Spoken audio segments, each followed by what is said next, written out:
Hello everyone, कैसे हैं आप लोग? अच्छे होंगे। तो चलिए आज के सेशन में आपको क्लास 9th का जो साइंस जो मोस्ट वीवीआई क्वेश्चन है, आप लोग कमेंट करते हैं सर जी कौन से क्वेश्चन आता है, कौन से क्वेश्चन नहीं आता है, और कौन से क्वेश्चन हमसे बनेगा और कौन से क्वेश्चन हमसे नहीं बनेगा। तो उसी क्वेश्चन को देखते हुए आज 2019 का जो साइंस का जो क्वेश्चन है, जो तुम्हारे बोर्ड में पूछा हुआ था, उसी क्वेश्चन को अभी हम बनाएंगे, यानी एक्सप्लेन करते हुए। आपके सामने वो क्वेश्चन दिख रहा है, तो आप इसमें आप काउंट कर सकते हैं कि आपसे कितना क्वेश्चन बनता है और कितना क्वेश्चन नहीं बनता है। तो इसी को हम क्वेश्चन को सॉल्यूशन करते चलेंगे।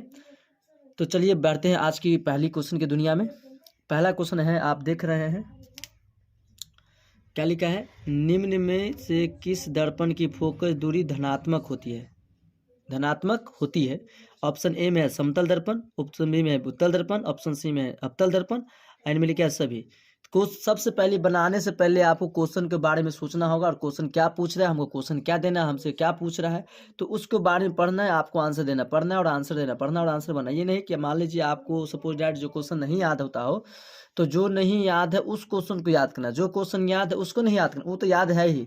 मान लीजिए आप सेट मारे, आप सेट में देखिए कि आपसे कितना क्वेश्चन बन पाता है और कितना क्वेश्चन नहीं बन पाता है।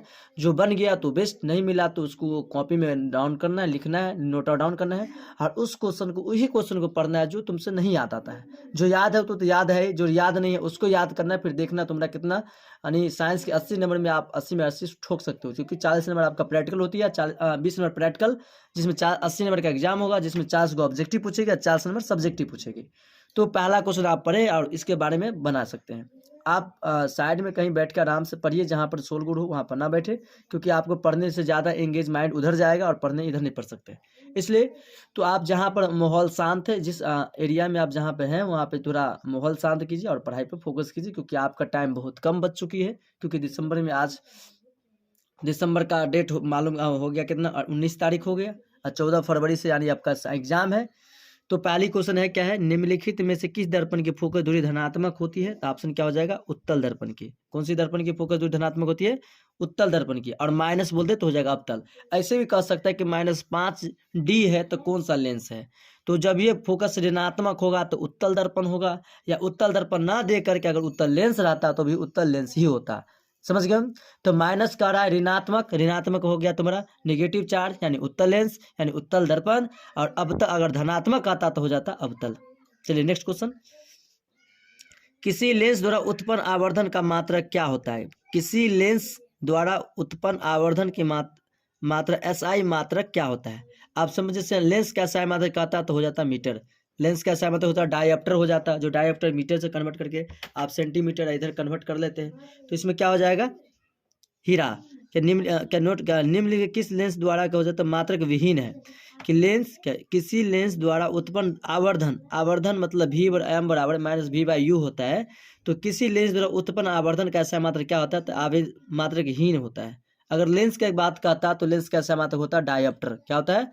डायप्टर होता है। चलिए नेक्स्ट क्वेश्चन नंबर 3, निम्न में से किस माध्यम में प्रकाश की चाल अधिकतम होता है?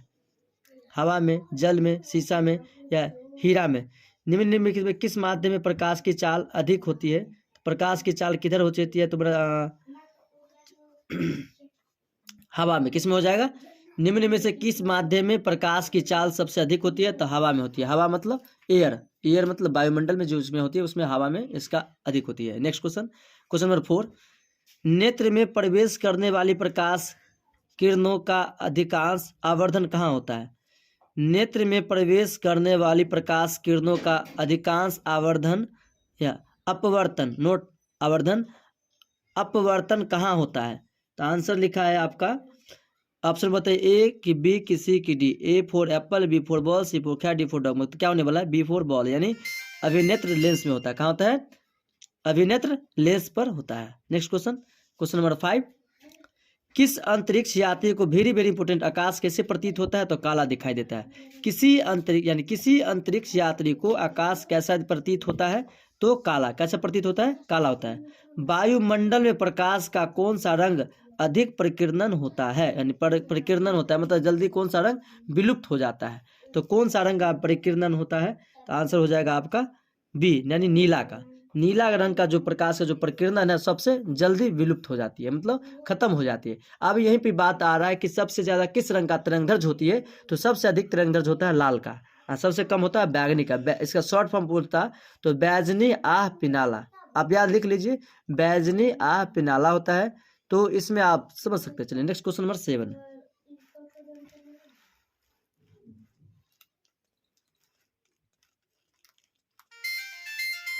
क्वेश्चन नंबर 7, विद्युत आवेश का एसआई मात्रक क्या है? विद्युत आवेश का एसआई मात्रक क्या है? तो विद्युत आवेश का एसआई मात्रक हो जाएगा आपका, बताइए क्या होने वाला है? विद्युत आवेश का एसआई मात्रक क्या होता है? आंसर हो जाएगा आवेश का एसआई मात्रक का तो कूलाम हो जाता है। आवेश का एसआई मात्रक क्या हो जाएगा?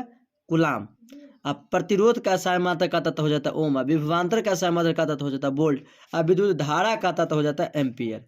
विद्युत धारा का एसआई मात्रक क्या होता है? एम्पियर होता है। यहाँ तो मुझे पूछ रहा है विद्युत आवेश का एसआई मात्रक, तो विद्युत आवेश का जब ये आवेश का दिया तो हो जाएगा कूलाम। क्या हो जाएगा? कूलाम हो जाएगा। नेक्स्ट क्वेश्चन नंबर 8, चालक का प्रतिरोध प्रतिरोध निर्भर नहीं करता, किस पर निर्भर नहीं करता है? चालक का प्रतिरोध किस पे निर्भर नहीं करता है?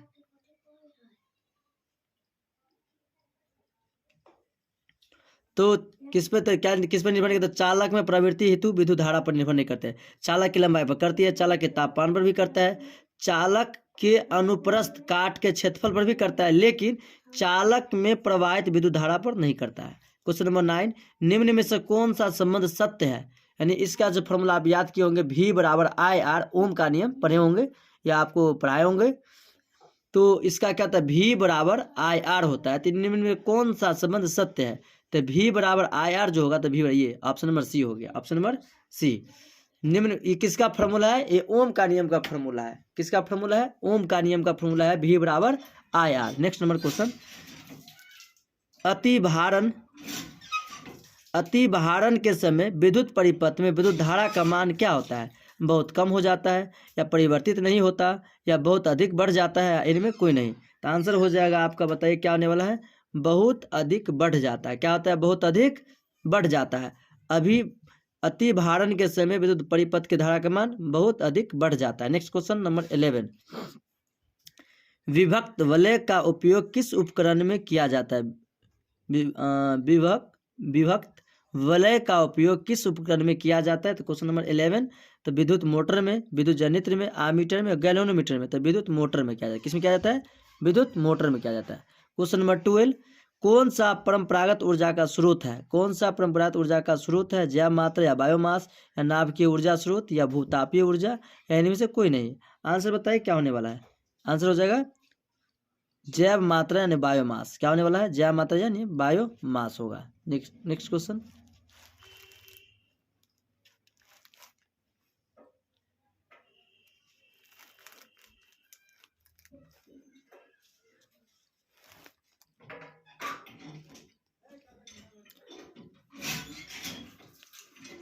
क्वेश्चन नंबर 13, निम्न में से कौन सा स्वच्छ ऊर्जा का स्रोत है? कोयला, लकड़ी, प्राकृतिक गैस, इनमें सभी। तो हो जाए प्राकृतिक गैस। क्या हो जाएगा? प्राकृतिक गैस। निम्न में से कौन सा स्वच्छ ऊर्जा का स्रोत है? तो हो जाएगा आंसर प्राकृतिक गैस। संगमरमर का रासायनिक सूत्र आप लोग बताए पढ़िए होंगे तो याद होगा आपको। क्या होता है संगमरमर का रासायनिक सूत्र? संगमरमर का रासायनिक सूत्र होता है CaO CaCO3 CaO3, यानी में कोई नहीं, तार में हो जाएगा C फॉर कैट, यानी CaCO3 होता है। क्वेश्चन नंबर 15, रासायनिक अभिक्रिया के दौरान किसी पदार्थ के ऑक्सीजन का योग कहलाता है? अपचयन कहलाता है, उपचयन कहलाता है, संरक्षण कहलाता है, इनमें से कोई नहीं। बताइए क्या कहलाता है? तो आंसर हो जाएगा उपचयन कहलाता है। क्या कहलाता है? उपचयन। बिफोर बॉल यानी उपचयन कहलाता है। क्या कहलाता है? उपचयन कहलाता है। क्वेश्चन नंबर 16, धोबिया सोडा का रासायनिक सूत्र क्या होता है? धोबिया सोडा यानी वॉशिंग पाउडर। धोबिया सोडा यानी वॉशिंग पाउडर। तो Na2CO3 10 बी फॉर बॉल होगा आंसर। ई किसका है? तो ये खाने वाला सोडा का। ये तुम्हारा खाने वाला सोडा यानी मीठा सोडा कह सके, या सोजे सोडा कह सके, या सोडियम बाइकार्बोनेट कर सके, या सोडियम का ये बोल सके। सोडियम क्लोराइड ये हो जाएगा CaCO3 यानी 10H2। ये आप देख रहे हैं ऑप्शन नंबर बी, ये आपका क्या है? आंसर है। नेक्स्ट क्वेश्चन, दांतों को साफ करने के लिए दांत मंजन प्राय होता है क्षारीय, अम्लीय, लवण युक्त, इनमें से कोई नहीं। आंसर क्या हो जाएगा? 17 नंबर का क्वेश्चन बताइए। 17 का आंसर बताइए क्या होने वाला? A की, B की, C की, D। A की, B की, C की, D। आंसर हो जाएगा आपका A, क्षारीय होता है। क्या होता है? क्षारीय। हमारा शरीर किस पीएच परास के बीच कार्य करता है? 0.4 से 0.8 के बीच, 5.0 से 5.8 के बीच, 0.6 0.8 के बीच, या 7.0 से 7.8 के बीच। तो हमारा शरीर का जो पीएच मान मतलब हो गया, पीएच का मतलब जो आंसर नहीं दिया था, 0 से लेकर 14 तक का इसका वैल्यू होता है। तो जो 7 हुआ तो उदासीन हो गया, 7 से अगर नीचे चल गया तो अम्लीय हो गया, अगर 7 से ऊपर चल गया तो क्षारीय हो गया। आप इतना बात जानते होंगे या नहीं जानते तो आप नोट कर लीजिए कॉपी में, ये नोट के तौर पे नोट कीजिए कि अगर 0 से अगर पीएच मान का स्केल जोहानसन ने दिया हुआ था, कहाँ से कहाँ तक? 0 से 14 तक दिया हुआ था, 0 से 14 तक, जिसमें 0 से लेकर 7 तक का कहते हैं अम्लीय, 7 से नीचे तक का अम्लीय, यानी 6 मान लो, अगर 7 6.69 तक गया तो भी अम्लीय है, अगर 7 हो गया तो हो गया उदासीन, ओनली उदासीन 7 से 7.1 भी हुआ तो हो गया क्षारीय। जब जो 7 से जब ऊपर जाएगा तो हो गया क्षारीय, और 7 से अगर नीचे आ गया तो हो गया अम्लीय। लेकिन अगर बीच की बात हो जाए, अगर 7 दे दे पर्सनली तो 7 है उदासीन विलयन का पीएच मान 7 होता है। तो उदासीन विलयन का पीएच मान 7 होता है, तो जो पृथ्वी का जो मिट्टी का पीएच मान 7 है, और जल का भी पीएच मान 7 ही है। चलिए नेक्स्ट क्वेश्चन। तो आपका 18 नंबर का क्वेश्चन हो जाएगा डी। क्या हो जाएगा 18 नंबर क्वेश्चन का आंसर? क्या हो जाएगा? डी फॉर डॉग, यानी डी होगा आंसर। 7.0 से लेकर 7.8 तक का इसके बीच के परास की काम होती है। निम्न क्वेश्चन है 19 नंबर 19 नंबर क्वेश्चन कि निम्न में से किस धातु का गलनांक सबसे कम है? गलनांक मतलब हो गया सबसे जल्दी कौन गलता है, मतलब गलनांक होता है क्वथनांक मतलब उबल हो गया, कथनांक मतलब निम्न हो गया। तो इनमें कौन सा गलनांक है तो बताइए, आप कमेंट कीजिए। आंसर हो जाएगा बी, यानी सोडियम। क्या होगा? सोडियम। चलिए नेक्स्ट क्वेश्चन बनाते हैं। जैसे कि आप देख रहे हैं 20 नंबर क्वेश्चन, क्लोरीन के परमाणु की बाह्यतम कक्षा में इलेक्ट्रॉनों की संख्या कितनी होती है? क्लोरीन मतलब Cl, क्लोरीन की बाह्यतम कक्षा में इलेक्ट्रॉनों की संख्या कितनी होती है? तो बताइए क्या होगा? 5 होगा, 6 होगा, 7 होगा कि 8 होगा? ए की बी की सी की डी, ए की बी की सी की डी। तो आंसर हो जाएगा आपका सी। कितना हो जाएगा? C फॉर कैट, यानी सी आंसर। नेक्स्ट 21, कौन सा अधातु कमरे के ताप पर तरल अवस्था में पाया जाता है? क्या पूछा? अधातु तो हो जाएगा ब्रोमीन। अगर यहाँ कहता धातु तो हो जाता मरकरी।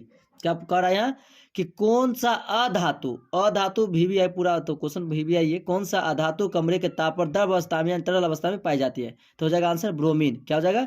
ब्रोमीन। कौन सा कार्बन हाइड्रोकार्बन सबसे सरल यौगिक है? तो हो जाएगा मीथेन। क्या हो जाएगा? मीथेन हो जाएगा। 22 को हो जाएगा मीथेन।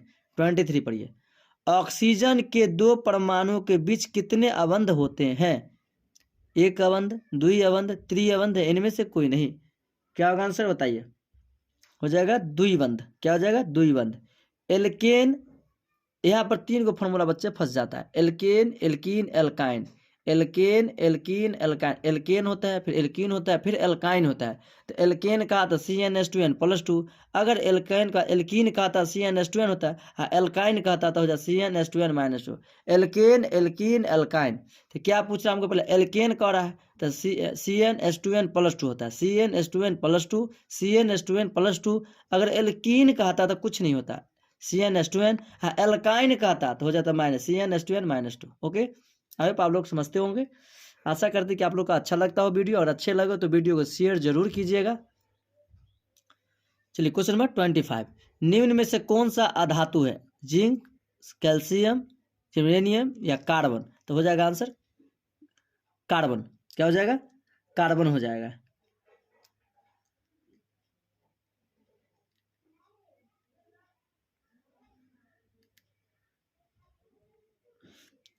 उपधातु है तो अगर अधातु रहता तो हो जाता कार्बन, यहाँ लिखे उपधातु तो हो जाएगा जी यूरेनियम। ओके, नेक्स्ट क्वेश्चन, किसी कोष में इलेक्ट्रॉनों की अधिकतम संख्या होती है?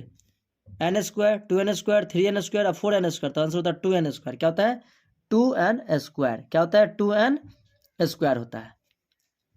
नेक्स्ट क्वेश्चन,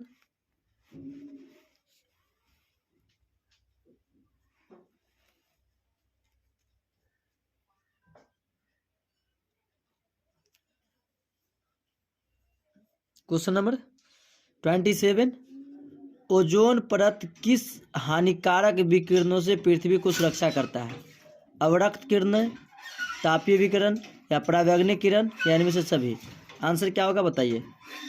आंसर क्या होगा बताइए? आंसर क्या होगा? तो होगा आंसर परावैंगनिक किरण। परावैंगनिक किरण मतलब CFC, क्लोरोफ्लोरोकार्बन।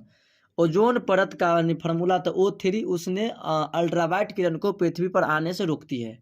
कई की का देखते होंगे आप कभी कभी जो धूप में जाते होंगे तो चिलचिलाते जैसे लगा कि बॉडी जल रहा है मेरा, तो जलने का रीज़न क्या है? यही रीज़न है, क्योंकि अल्ट्रावायलेट किरण जो ऊपर से आती है ना, तो मतलब चर्म रोग हो जाता है उससे, इससे कारण परेशानी होती है। नेक्स्ट क्वेश्चन 28, स्वपोषी पोषण के लिए आवश्यक है पर्णहरित मतलब हरित लवक, सूर्य का प्रकाश, कार्बन डाइऑक्साइड, इनमें सभी।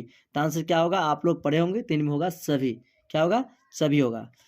नेक्स्ट 29 क्वेश्चन, सामान्य अनुशीतलन रक्तदाब होता है। सामान्य अनुशीतलन रक्तदाब होता है 80 mm, 100 mm, 120 mm, 130 mm। तो क्या होगा आंसर? आप बताइए कमेंट करके। 80 mm। इसका रक्तचाप पूछे तो 120/80 होता है। कितना होता है? 120/80। लेकिन यह समान अनुशीतलन पूछ रहा तो होगा 80 mm। कितना होगा? 80 mm। रुधिर का कौन सा अवयव रक्त स्राव को रोकने में मदद करता है? रुधिर का कौन सा अवयव रक्त स्राव को रोकने में मदद करता है? लासिका, प्लाज्मा, प्लेटलेटस, यानी तो होगा आंसर प्लेटलेटस। क्या होगा? मतलब रुधिर मतलब यहाँ हो गया रक्त, रुधिर मतलब क्या हो गया? रक्त हो गया। रक्त मतलब ब्लड। कहेगा रक्त क्या है? तो रक्त एक तरल समूह ऊतक है जो 3 प्रकार की होती है, RBC, WBC और प्रतिगामी अभिमानु। लाल बीसी मतलब RBC मतलब रेड ब्लड सेल, जिसका जीवन काल 120 दिन होता है, और व्हाइट ब्लड सेल जिसका दिन 3 से 4 दिन होता है। ओके, चलिए नेक्स्ट क्वेश्चन।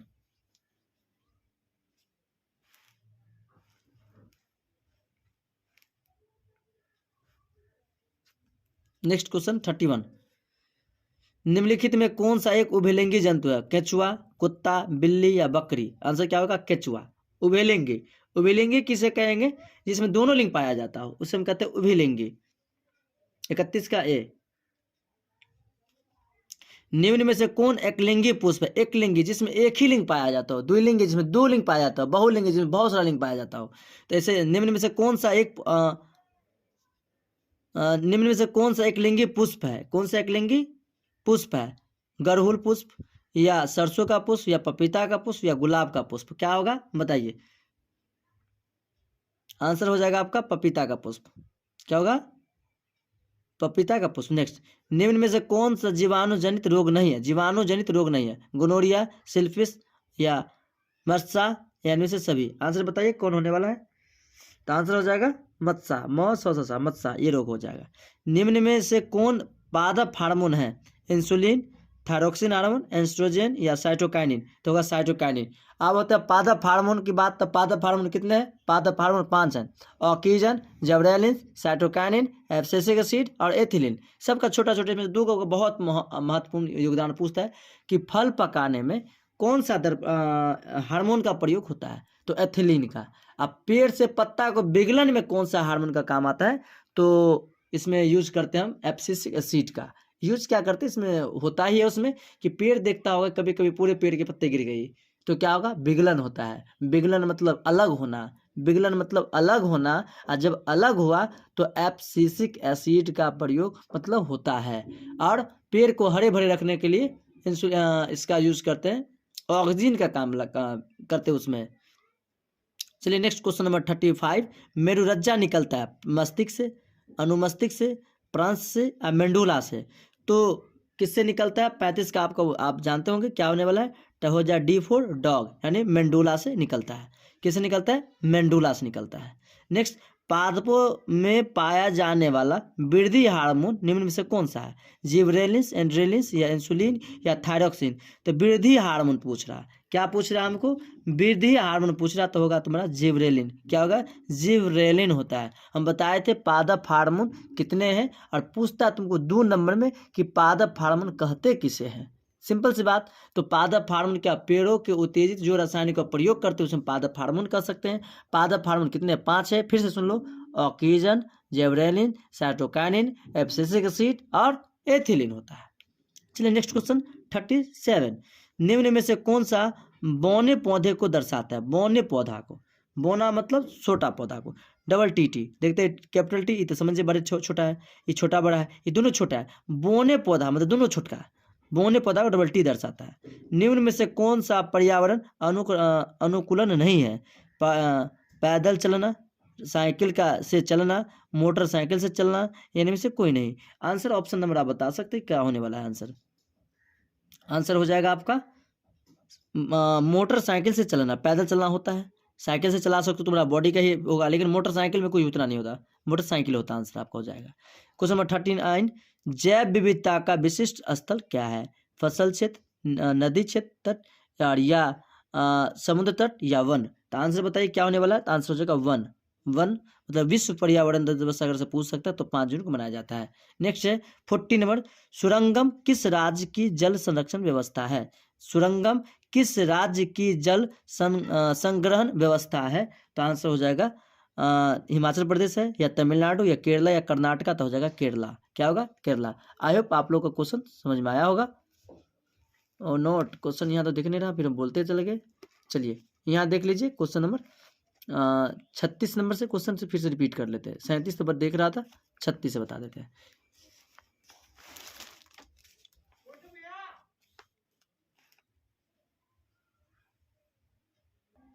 चलिए क्वेश्चन नंबर 37 फिर बताते हैं। निम्न में से कौन सा बौने पौधे को दर्शाता है? स्मॉल डबल टी, समझ गए होंगे। निम्न में से कौन सा पर्यावरण अनुकूलन नहीं है? तो आपको हो जाएगा मोटरसाइकिल से चलाना। और विश्व पर्यावरण दिवस पूछता है 5 जून को मनाया जाता है। जैव विविधता का विशिष्ट स्थल है, तो आंसर हो जाएगा आपका वन। सुरंगम किस राज्य की जल संग्रहण है? तो Kerala. Thank you best of all everyone, मिलते हैं नेक्स्ट क्लास में। तो आप लोग अगर वीडियो अच्छा लगा हो तो वीडियो को लास्ट तक देखें जरूर, अंत तक, और आप लाइक शेयर कमेंट जरूर कीजिएगा। Thank you best of all everyone, bye bye.